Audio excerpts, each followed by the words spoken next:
se reconnaît. Aujourd'hui, je suis avec la nutritionniste Francine Allard. Bonjour. Puis on va vous parler de quelques petits choix et petits pièges alimentaires qui peuvent survenir au temps des fêtes. Alors, on a sorti quelques petites bouchées apéro qui sont les classiques des fêtes. Alors, Francine, peux-tu nous dire qu'est-ce qu'on a là-dedans et le nombre de calories par portion? En fait, si on prend à peu près un de chaque, 3 bouchées, on est autour de 200 calories. Oui, donc alors 3 petites bouchées de quiche, 3 petites saucisses et les petits bâtonnets de fromage. On a à peu près 200 calories par petite portion. Ça, c'est avant notre souper. Alors, on pourrait se rabattre sur une autre option. Qui serait effectivement le beau plateau de légumes. Et on s'entend que tout ça de légumes, ça doit valoir environ 200 calories. Alors, c'est votre choix, 3 bouchées ou l'option de légumes. Et en plus, ce qui est intéressant, c'est que le légume va vous permettre d'avoir moins faim après rendu au repas parce qu'il va occuper un grand espace dans votre estomac. Donc, le plateau de légumes, toujours bien intéressant dans les parties de Un fêtes. bon choix. L'autre piège, c'est les quantités au niveau des noix, des petites noix qui sont salées, qui sont super bonnes. Mais ici, on a 1/8 de tasse de noix, c'est à peu près 7-8 noix. Oui, c'est ça. 100 calories ici.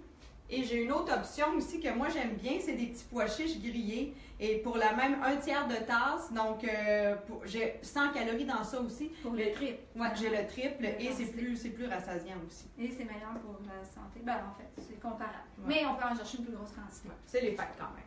On a aussi sorti quelques boissons qui se retrouvent souvent sur nos tables dans le temps des fêtes. Donc, une bière normale, 150 calories, le Smirnoff Ice 275 calories.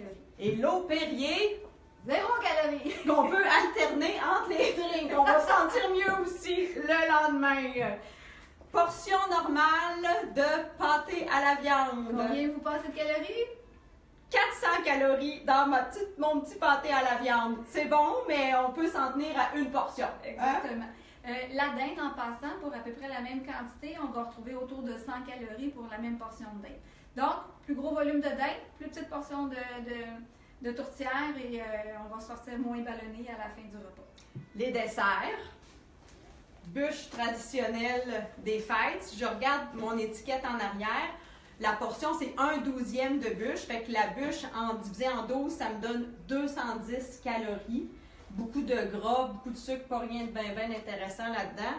Petite portion de crème glacée ici, portion crème glacée à la vanille de base, une demi-tasse. 140 calories, Donc, on prend un ou l'autre, pas les deux en même temps. Idéalement. On se souvient que c'est quand même les fêtes. On peut faire quelques petits excès. Ben effectivement, et c'est important en fait, à partir, après, le 26, 27, 28 décembre, quand on n'a pas de party, on retourne à notre alimentation plus traditionnelle et on fait un peu plus attention. Donc, on peut s'en permettre un peu plus dans les parties de Noël en faisant des choix plus judicieux, mais après, pour ne pas reprendre du poids, quand on n'a pas de party, on retourne à manger nos légumes et on va bouger aussi. On va bouger. Et si ça n'a pas marché, à partir du 8 janvier, Francine, elle revient au travail, puis vous pourrez prendre un petit rendez-vous avec elle pour avoir d'autres conseils. Ça va me faire plaisir. Bon temps des fêtes! Bon temps des fêtes!